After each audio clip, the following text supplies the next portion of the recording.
E aí, pessoal, hoje a gente continua de onde paramos no vídeo passado. Só lembrando aqui rapidamente, a gente configurou uma base de dados através do Entity Framework. A gente criou uma classe chamada cliente, que tem somente um ID e um nome. Nós fizemos algumas inclusões, alterações, exclusões, consultamos a base de dados e paramos aí. Com um projetinho simples, mas agora queremos incrementá-lo. Então vamos meter a mão na massa. Para começo de conversa, eu queria criar mais um campo aqui na minha entidade cliente. Criei um sobrenome. O que eu preciso fazer para alterar a minha base de dados? Como é que eu faço para que isso daqui seja refletido lá? Lembra que a gente falou no último vídeo? Migrations. Eu vou simplesmente adicionar uma migration. Tente, ao adicionar nome nas migrations, colocar algo que seja fácil de você voltar depois e entender, porque facilita a manutenção futura do código. Já está mostrando aqui, estou colocando na tabela clientes, adicionando na tabela clientes um sobrenome nvarchar com tamanho máximo. Vamos dar um update aqui. Aplicou. Vamos dar um atualizar sobrenome. Agora, deixa eu fechar aqui porque ele já estava aberto. Agora, nome e sobrenome. Como a gente utiliza isso? Simples. Só voltar no código e alterar. Vamos rodar. Vamos tirar o apaga aqui, né? Senão ele vai apagar todo mundo. E vamos tirar também o altera aqui que a gente não está mais utilizando. Lógico que eu esqueci de alterar o consulta clientes. Milton Sampaio, Alice Almeida, Bruno Bastos, e ele vai repetindo. Como é simples? Foi bem simples, né? A gente só colocou ali na classe que a gente está utilizando, cliente, mandou criar a migration, fez algumas alterações para efetivamente usar esse campo e está funcionando. E é isso. Mas vamos começar a ir um pouco mais a fundo na utilização do Entity Framework. Vocês viram que quando simplesmente eu mando criar um campo string, ele coloca nesse tipo. E eu não quero utilizar esse tipo. Como é que eu faço? Você vai falar isso aqui na sua classe de contexto. Lembra? Minha dbContext. Então, a gente fez com override non configuring. Agora a gente faz o seguinte. A gente tem a onModelCreating. Então, aqui é quando ele está criando mesmo o modelo lá da sua base de dados. Você dá algumas informações para ele cumprir. A gente vai utilizar aqui uma coisa chamada Fluent API. Eu vou mostrar também para vocês a Data Annotations, mas eu não gosto muito. Então eu busco sempre utilizar a Fluent API. Você a princípio pode ter algum problema em entender, mas por que é desse jeito, por que é daquele jeito. Eles precisavam criar uma sintaxe e foi a sintaxe criada. Com o tempo você acostuma, não é também bicho de 7 cabeças.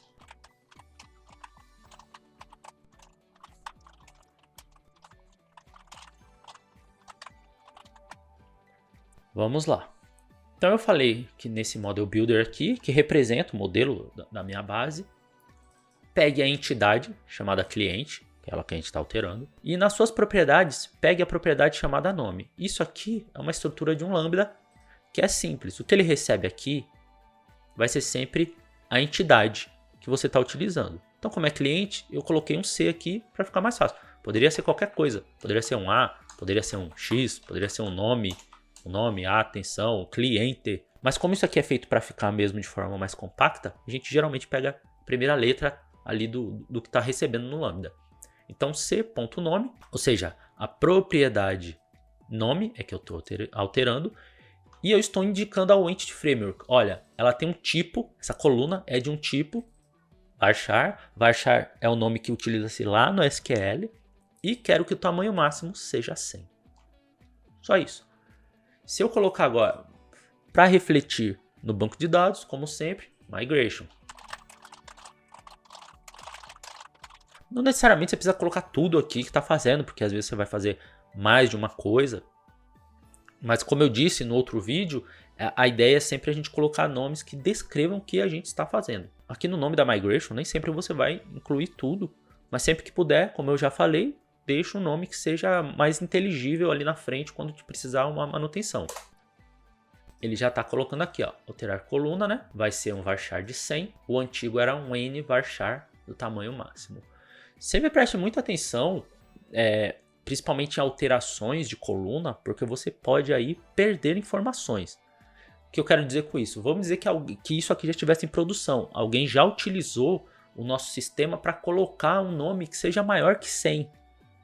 Quando eu passar isso daqui, essa informação vai perder. O que for do 100 para frente, ele corta. Então, uma coisa que você sempre tem que fazer é testar antes, verificar se a alteração que você está fazendo não está perdendo dados. É isso, inclusive, que ele está avisando aqui em amarelo, ó, que essa alteração pode resultar em perda de dado. Por isso é importante, se você trabalha com DBA, que você passe aqui esse seu script para o DBA, ou que você, se você mesmo for DBA, você dá uma olhada. Tem que saber o que está fazendo. O Entity Framework ele é muito poderoso, ele em geral sabe o que está fazendo, mas você sempre tem que dar dando uma olhada. É mais ou menos como um carro autônomo. O carro autônomo ele ainda não dirige sozinho.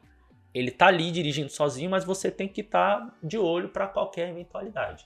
Então é sempre bom saber o que o Entity Framework está fazendo na sua base. Vamos rodar isso. E a partir de agora, a coluna nome passou a ser um varchar de 100. O sobrenome eu vou alterar agora para mostrar a data annotation.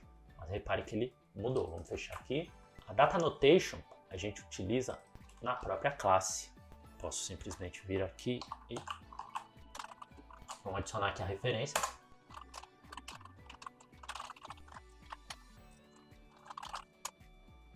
Ele vai fazer a mesma coisa aqui, ó. Agora na coluna sobrenome. Vai pegar o que era varchar e vai colocar como char. Novamente aqui a definição da tabela, varchar. Você pode estar pensando, mas eu gostei mais desse jeito aí que você mostrou agora com Data Annotation, ele fica mais fácil. Embora muita gente também utilize e goste do Data Annotation, eu particularmente não gosto, eu acho que polui um pouco aqui a classe, sendo que a gente está simplesmente colocando aqui a configuração de algo do SQL, no nosso caso aqui.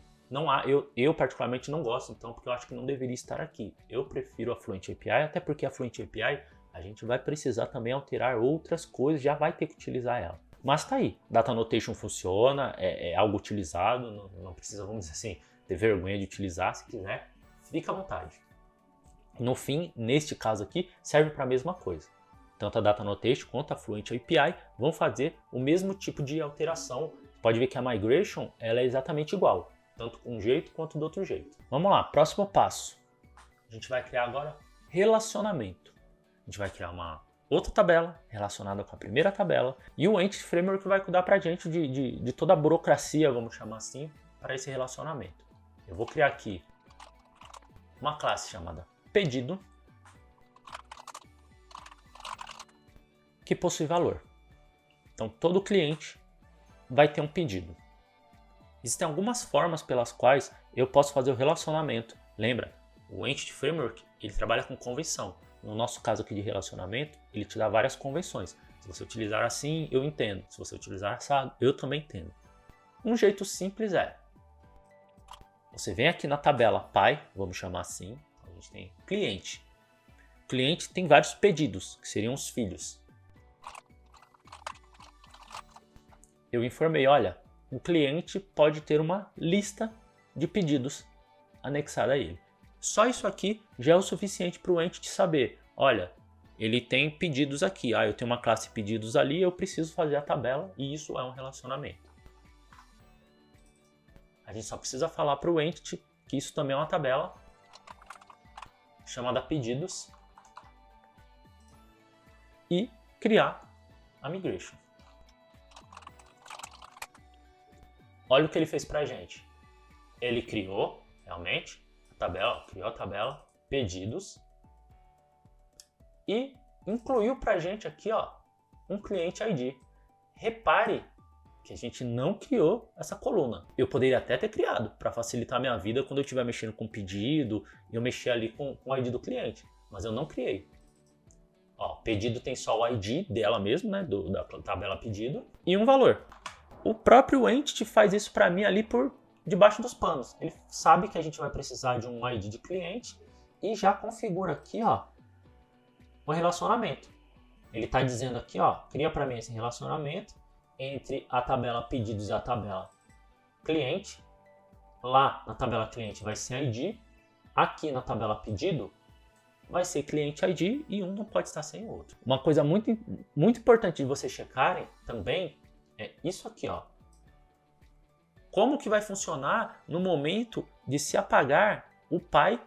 O que acontece com os filhos? Então aqui ele está colocando como restrict, é o que eu geralmente utilizo, mas em versões anteriores ele aparecia como cascade, que seria cascata. Seria você apaga o pai e ele apaga os filhos. Eu não gosto de utilizar isso porque você perde meio que a mão, às vezes você apaga sem querer. No nosso caso aqui, por exemplo, se você apagasse sem querer o cliente, apagaria todos os pedidos dele. Quando talvez na sua regra de negócio aí, você só pode apagar um cliente que não tenha pedidos. No restrict, se você ia tentar apagar um registro pai que possua filhos, ele vai dar um erro. Ele vai retornar um erro e aí tudo bem, porque você trata esse erro. E o principal, que é perder dados, não acontece. Vamos colocar isso aqui, né? Vamos dar update nisso. E agora ele criou pra gente a tabela pedidos. Ó, pedidos está aqui. Vamos agora incluir um pedido. Vou fechar as telas aqui para ficar mais fácil de ver. Vamos ver os clientes que tem. Ó, tem o 31, Bruno Bastos. Vamos criar para ele. Vamos pegar isso aqui, ó. Mesma coisa que a gente fez no Altera.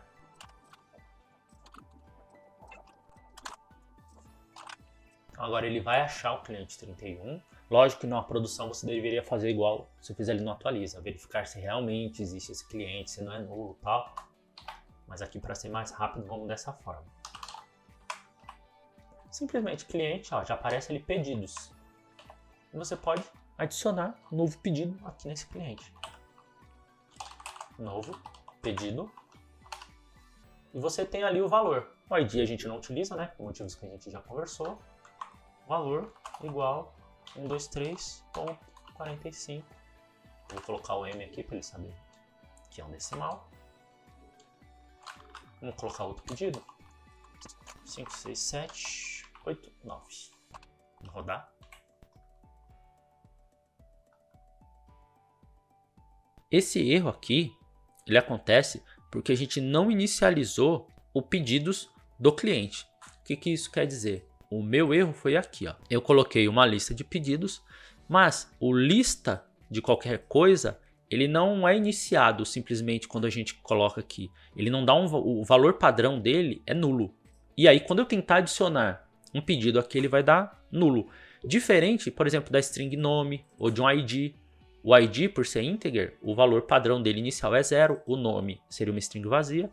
O pedido, eu preciso falar que ele é igual a uma nova lista de pedido. Então eu efetivamente criei agora uma lista de pedidos que está vazia, ok, mas que não é nulo. Agora esse código vai rodar.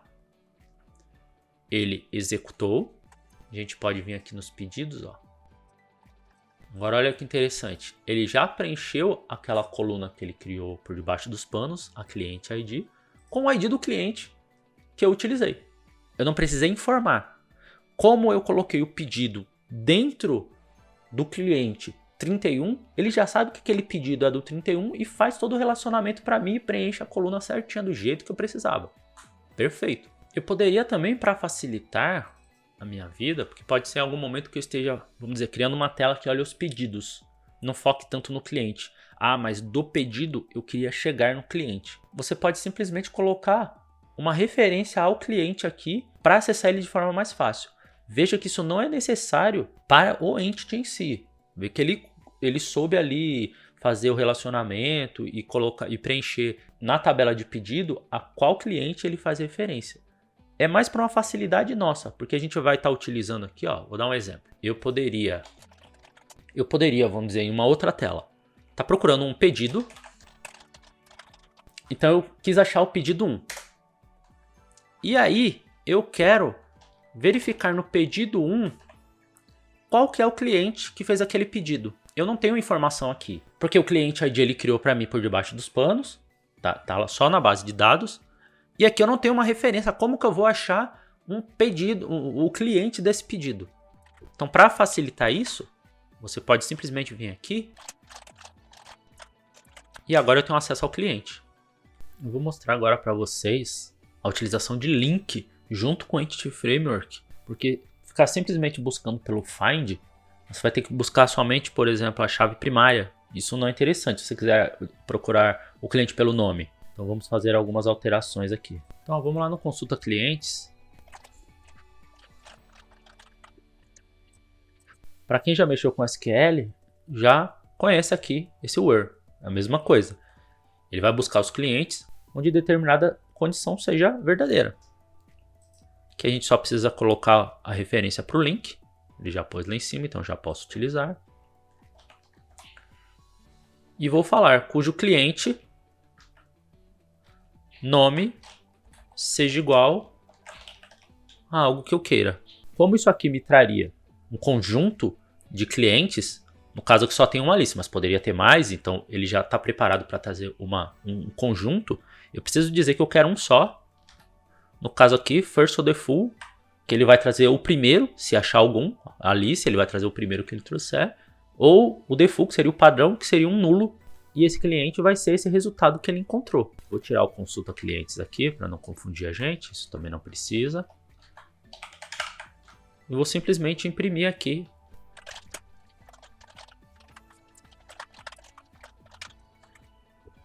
Então achou, ó, Alice Almeida. Mas lembra que a gente criou a propriedade pedidos? A gente pode dar uma olhada aqui, ó.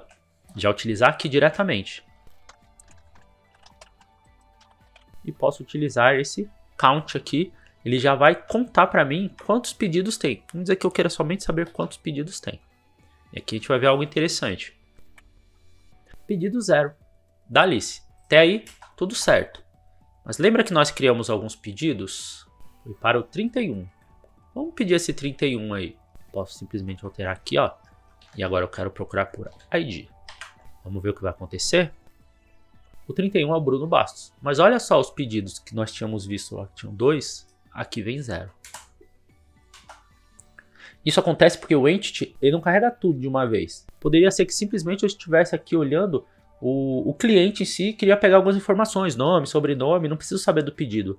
Não teria motivo para ele sair buscando todos os pedidos, poderiam ser 1 milhão de pedidos, e perder tempo carregando isso para mim se eu não quisesse. Então eu informo a ele, olha, traz informação de pedido, eu quero. A gente faz isso informando que a gente quer include. Isso aqui faz parte, ó, do Entity Framework Core, pacote que a gente também já instalou. Quando a gente instalou o Tools e o SQL, ó, automaticamente isso aqui vai junto. E aí eu falo o que eu quero que ele inclua. Então ele está trazendo a classe pai e o que dos filhos eu quero que inclua. Se eu tenho lá pedidos. Se eu tivesse, por exemplo, endereços, se eu tivesse outras coisas, eu precisaria incluir cada uma delas. Porque ele não vai buscar simplesmente porque está na classe pai.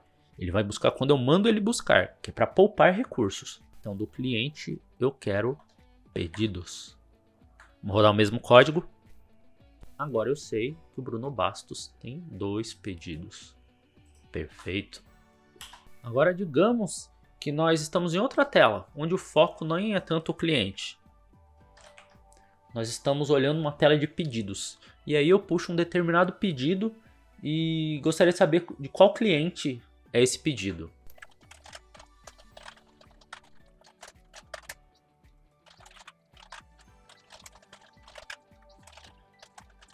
Aqui eu teria um problema, porque eu não tenho uma referência ao meu cliente dentro da classe pedido. Lembra que quando a gente criou essa classe, o Entity até criou para a gente um cliente ID. E por debaixo dos panos ele preenche para a gente. Mas e agora? Eu quero dentro do código pegar para utilizar, para saber, esse pedido é de quem? Eu não tenho isso. Eu poderia simplesmente criar o cliente ID também aqui e depois usar esse ID para pesquisar o cliente e aí utilizar os dados do cliente. Mas talvez isso não seja o ideal, vamos dizer assim, no meu cenário. Eu não quero ter o cliente ID dentro dessa classe pedido. Eu posso fazer o seguinte. Eu posso vir aqui na minha classe pedido e fazer uma referência direta ao cliente. Isso não é necessário para o Entity Framework. Ele sabe se virar sem isso, como a gente já viu. Mas para a gente isso é muito útil. Porque agora eu posso simplesmente vir aqui e ter um acesso ao cliente. E se eu quiser o nome, eu pego o nome dele. Lembrando que neste caso, eu também preciso do include. Com isso, o Entity sabe que quando eu pesquisar o pedido, eu preciso também dar uma olhada ali naquela classe cliente. Embora seja uma só, porque um pedido só pode ter um cliente, ele vai olhar. E agora eu tenho o pedido ID 1, sei que é do cliente Bruno. Assim eu posso ir tanto do cliente para o pedido, quanto do pedido para o cliente. Isso aqui, só para vocês terem uma ideia, não cria nada na minha migration. Eu não estou alterando meu banco de dados porque eu criei isso aqui. Porque o Entity Framework ele entende. Ele falou, bom, quando eu estou fazendo aqui no pedido uma referência ao cliente, ele está simplesmente fazendo uma questão de navegação. Ele quer ir do pedido para o cliente e do cliente para o pedido. E como o Entity não precisa de nada disso, ele não cria nada na migration. Veja que a nossa migration, ó, vazia, não tem nada. Eu posso remover aqui, ó, para não ficar sujeira. Ele vai sumir, ó, sumiu com a minha migration, a última migration que eu coloquei. E é isso. Bastante coisa, né? Ainda não terminei, mas se você gostou até aqui, peço que deixe um like, se inscreve aí para quando tiver vídeos novos. E entender o Entity é muito importante, porque assim, é uma ferramenta muito utilizada. Nós temos outros ORMs, acho que o principal concorrente aí seria um Dapper, mas o Entity, ele é padrão da Microsoft, ele é muito bom, ele é muito rápido. Lógico que entre não ter um ORM e ter um ORM, você ter o ORM no meio aí da sua aplicação vai deixar um pouco mais lento do que você acessar diretamente o banco de dados. Mas olha a quantidade de coisas que ele fez pra gente. O ganho na manutenção, ele é muito grande. E algum tipo de problema de performance, ele só vai ser sentido num contexto de um banco muito pesado, com muita coisa. Em geral, para CRUD, que é o que a gente fez aqui, o Entity dá conta sossegado. Ainda tem muito mais coisas que eu posso me aprofundar. Por exemplo, relacionamento. Talvez aí na sua empresa ou no seu exemplo você não queira usar um ID. Como eu disse lá no primeiro vídeo, talvez você não queira utilizar um ID como chave primária. Talvez você tenha uma chave composta. A chave composta é uma chave com mais de um campo. Então, não somente um ID. Você pode, por exemplo, ter um número de matrícula junto com o ano. Vamos dizer aí que na sua escola todo ano você zere o número de matrícula. Então tem o aluno que é a matrícula 1 de 2020 e tem outro aluno que é matrícula 1 de 2021. É só um exemplo, que eu não tô conseguindo buscar nenhum exemplo no momento. Então a sua chave primária seria uma mistura de matrícula com ano. Então eu poderia ter matrículas iguais, mas nunca no mesmo ano. Então eu posso ter a matrícula 1 de 2020, 1 de 2021, 1 de 2022 e todas serem diferentes. Para isso você precisaria configurar uma chave composta. E aí, se vocês tiverem interesse, deixa a mensagem aí no vídeo.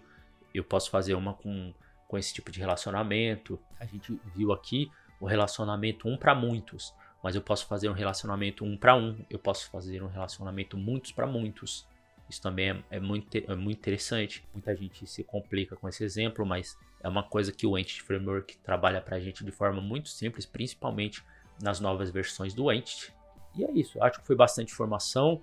Volta no primeiro vídeo, faz lá desde o início, brinca com isso daqui, não tem medo de alterar, mas e se alterar isso aqui? Se der erro, você procura o erro aí, deixa a mensagem aqui dizendo o que deu erro, que eu posso te ajudar, alguém que já passou por isso ajuda você. Tenta incluir pedidos sem cliente, tenta limpar os pedidos do cliente.